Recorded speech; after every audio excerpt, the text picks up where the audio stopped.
भाषणात राज ठाकरे आले होते, त्यांनी आनंद दिघेंच्या काही आठवणी सांगितल्यात. तुम्ही आता फार पूर्वीपासून दिघे साहेबांसोबत राहिलात. दिघे साहेबांचे आणि त्यांचे कसे संबंध होते? खूप चांगले. तुमचा काय त्यातला अनुभव? तुमचा खूप चांगले. त्याच्यामुळे दिघे साहेब किती वेळा अडचणीत आले. म्हणजे कसं? राज ठाकरे काम करणारा माणूस, हां, आता दिघे साहेब काम करणारा माणूस. कधी कधी दिघे साहेब राज ठाकरेंच्याबद्दल चांगलं बोलायचे, त्यांची बाजू लावून धरायचे. बरं. मग हे जे लोक, त्यांना ते आवडायचं नाही. अच्छा. आणि मग ती पोटदुखी. मग दिघे साहेबांनी खूप मानसिक त्रास दिला.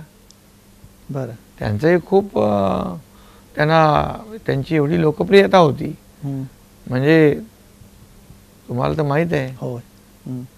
दिघे साहेब न बोलता, भाषण न करता एवढी पॉप्युलॅरिटी मिळवणं सोपं काम नाही.